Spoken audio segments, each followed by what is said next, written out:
For your problems, যেরকমভাবে খুশি আমরা বলতে পারি, কি বোঝাতে চাইছি, কি বলতে চাইছি, তার উপর নির্ভর করে এগুলো হবে। ঠিক আছে, এইবার ধরা যাক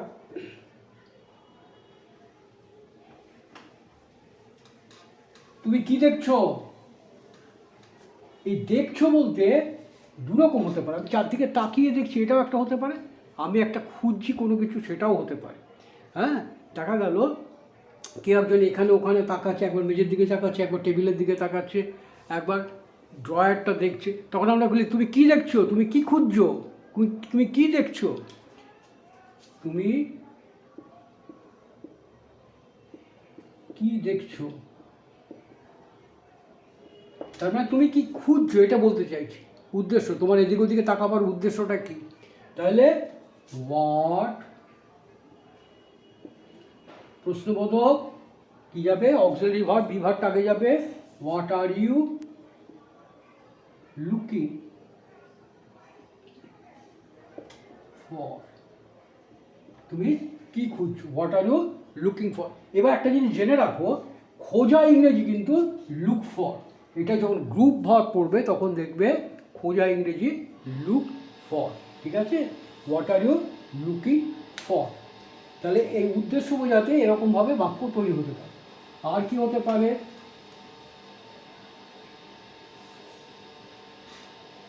গন্তব্যস্থল বোঝাতেও ফর ব্যবহার করা হয়। গন্তব্যস্থল বোঝাতে, হ্যাঁ, গন্তব্যস্থল বোঝাতেও ফর ব্যবহার করা হয়। যেমন এই ট্রেনটা বসিরহাট যাবে, এই ট্রেনটা বসিরহাট যাবে। আপনার সাদা মাটা ইংরেজিতে কি বলবো, this train will go to Basirhat, এই তো আমরা লিখবো দিস ট্রেন উইল, যাবে ইবে, উইল গো টু বসিরহাট। এই আমরা বলি, কিন্তু এটাকে আমরা অন্যভাবে বলতে পারি।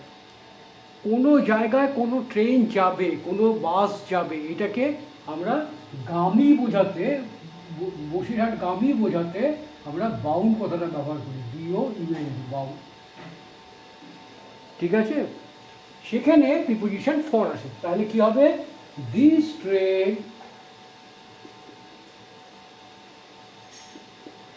Is bound for Basirhat.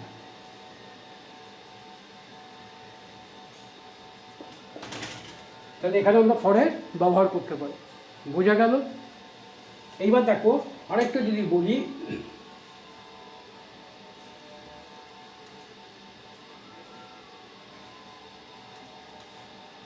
তিনি গতকাল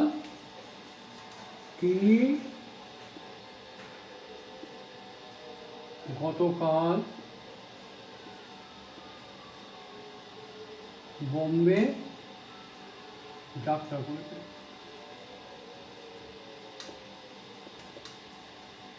তিনি গতকাল বম্বে যাত্রা করেছেন। ঠিক আছে, তাহলে যাত্রা করা, কোনো জায়গায় যাত্রা করা একটা গ্রুপ ভার্ব আছে, সেট আউট।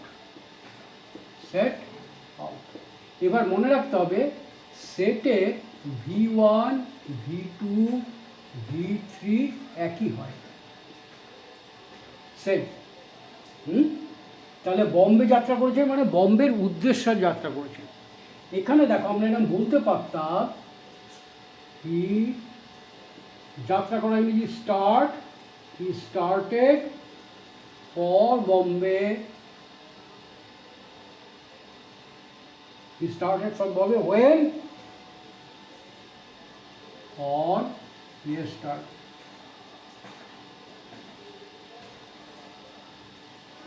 ঠিক আছে, ডে আগে, ডের আগে কি বসে প্রিপোজিশন অন। তাহলে he started from Bombay on yesterday, বা শুধু ইয়েস্টারডেও বলা যেতে পারে। এইখানে দেখো এই স্টার্টেড যে জায়গায় আমরা এই গ্রুপ ভার্বটা ব্যবহার করতে পারি, সেখানে কি হবে, হি সেট আউট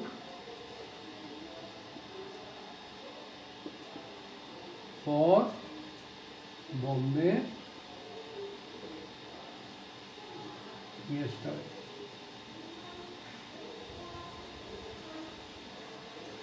এখানে আমরা নাও দিতে পারি। He set out for Bombay yesterday।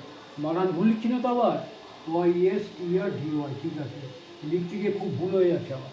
He set out for Bombay yesterday, তার অর্থাৎ বম্বের উদ্দেশ্যে যাত্রা করেছে। আরেকটা দেখা যাক,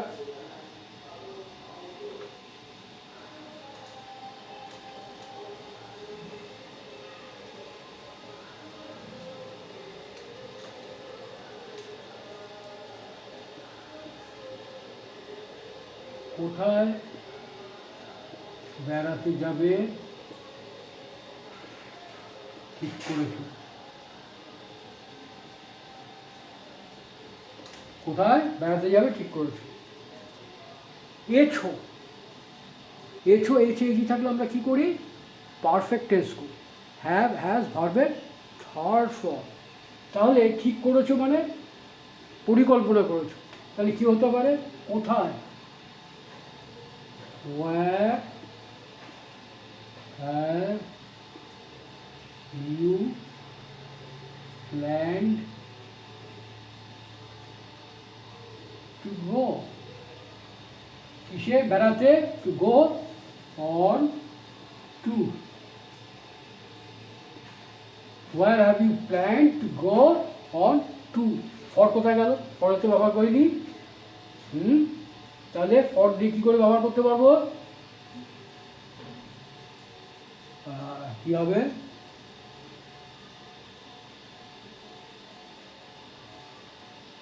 এইখানে দেখো টু গো অন ট্যুর এর বদলে আমরা টু বানান দেখো ভুল লিখেছি। এত ভুল একটু মুশকিল লিখতে গিয়ে। Where have you planned to go on tour? এখানে কি করতে পারো? এই টু গো না করে কি করতে পারো? where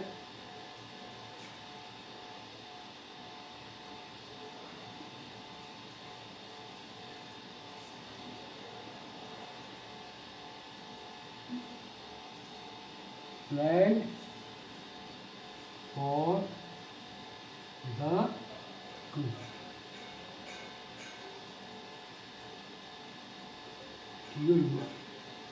এইবার দেখো এই জায়গাটা বসাবার জন্য আমরা ওয়্যারের জায়গা করতে পারি, এই জায়গাটা আমরা হোয়াটও ব্যবহার করতে পারি। What have you planned for the tour, তার মানে বিয়ের জন্য এইখানে প্ল্যানের জন্য কী কী প্ল্যান করেছো সেটা না বুঝিয়ে হোয়াট বলতে জায়গাটাও বোঝাবে। তাহলে বেটার হবে আমার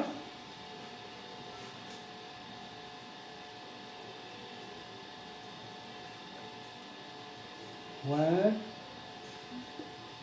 have you planned for the tour। বোঝা গেল? আচ্ছা, দূরত্ব বোঝাবার জন্য ফর ব্যবহার করা হয়।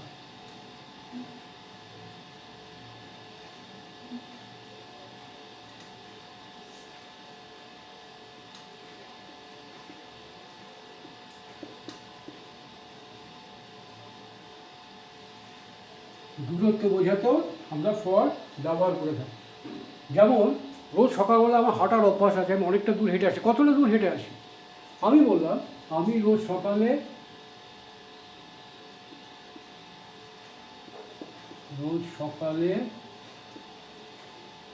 5 কিলোমিটার হাঁটি। 5 কিলোমিটার হাঁটি।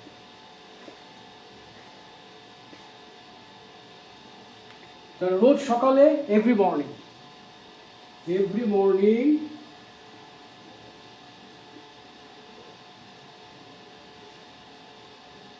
আমি হাঁটি, আমার অভ্যাস। প্রেজেন্ট ইনডিফিনিট টেন্স, অভ্যাস থাকলে অভ্যাস বোঝাতে গেলে প্রেজেন্ট ইনডিফিনিট হতে পারে, পাস্ট ইনডিফিনিট হতে পারে। যদি বর্তমানের অভ্যাস বোঝায় তাহলে প্রেজেন্ট ইনডিফিনিট হবে, আর অতীতের অভ্যাস বোঝালে পাস্ট ইনডিফিনিট হবে। হাঁটি এটাই বর্তমানের অভ্যাস বোঝাচ্ছে, তাহলে এটা হবে present indefinite. Every morning I walk for 5 kilometre. বোঝা গেল? দূরত্ব বোঝাবার জন্য, মানে আমি যতটা পথ হেঁটে আসি তার দূরত্ব হচ্ছে 5 কিলোমিটার।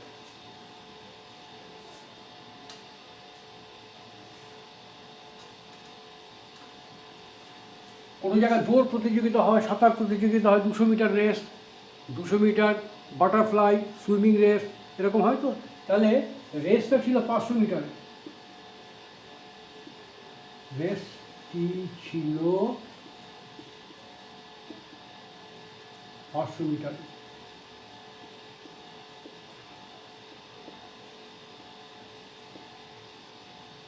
তাহলে রেসটি ছিল 500 মিটারের, রেসটি যদি বলেছি তাহলে দি হবে, দ্যাটস দি রেস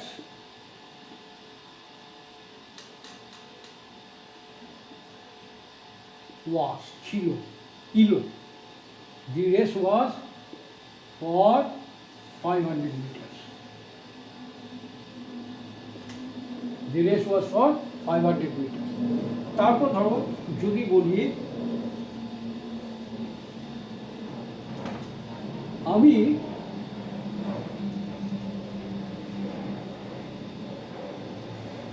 800 মিটার, আমি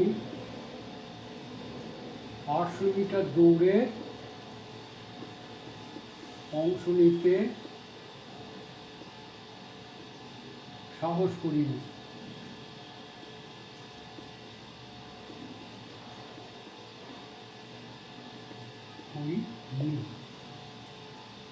অংশ নেওয়া ইংরেজি কি? To take part. আমরা দুটো নিতে পারি। একটা হচ্ছে অংশ নেওয়া বলতে অংশ নেওয়া, একটা হতে পারে টু টেক পার্ট,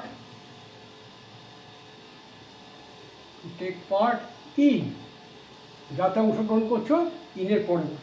আরেকটি কি হয়? To participate.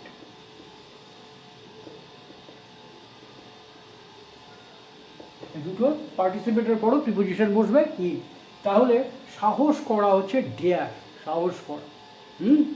সাহস করিনি, ডেয়ার নট। এইবার দেখো, আমি সাহস করিনি, আই ডেয়ার নট, হ্যাঁ, পার্টিসিপেট। দেখো, আমি যেতে সাহস করিনি, সাধারণত অংশগ্রহণ করতে যেখানে তে থাকে তার আগে সাধারণত টু বসে, ইনফাইনেটিভ টু ব্যবহার হয়। তার মানে অংশগ্রহণ করতে টু পার্টিসিপেট সাধারণভাবে মনে হবে, আর ডেয়ার নট টু পার্টিসিপেট, এটা আমার মনে হবে যেখানে একটা টু আসার কথা। কিন্তু মনে রাখতে হবে, যখন আমরা ডেয়ার বা নিড নট বলি, ডেয়ার নট বলি, তারপরে কিন্তু কখনো টু ব্যবহার হয় না। ডেয়ার নট বললে বা নিড নট বললে তারপরে আমরা কখনো টু ব্যবহার করব না। তাহলে এখানে হবে এই টুটা হবে না, হ্যাঁ। তাহলে আই ডেয়ার নট পার্টিসিপেট, অংশগ্রহণ সাহস করিনি কিসে? ডেয়ার নট পার্টিসিপেট, পার্টিসিপেটের পার্টিসিপেশন বলবে ইন দি 800 মিটার রেস। বুঝা গেছে? একটা জিনিস কারেক্ট করে নাও, এখানে আমি লিখেছিলাম I dare not participate in 800 metre race. এই যে কথাটা লিখেছিলাম, এখানে ফরের ব্যবহারটা করা হয়নি। ফর ব্যবহার করতে হলে যেটা করতে হবে সেটা হচ্ছে I dare not participate in a race for 800 metres. এই কথাটা তোমাকে in a race for 800 metres করতে হবে, হচ্ছে একটা। তারপরে হচ্ছে এর পরের যে এই ভিডিওর যে পরের পার্টটা আছে, অর্থাৎ তোমরা দেখবে 16/31 সম্ভবত, 16/31-এ দেখবে আমি লিখেছিলাম মেল এক্সপ্রেস ট্রেনগুলি সাধারণত 1500 কিলোমিটারের বেশি পাড়ি দেয়। সেখানে আমি লিখেছিলাম mail express trains generally runs তো হবে না, এটা লেখার ভুল, কারণ ট্রেনস রোল নাম্বার, সুতরাং এটা হবে রান। সেখানে কভার্সও হবে না, হবে কভার। তাহলে কী হবে? সেটা হওয়া উচিত কি? Mail express trains generally run অথবা কভার মোর দ্যান 1500 কিলোমিটার্স। এইটা একটু কারেক্ট করে দিও। Okay, thank you.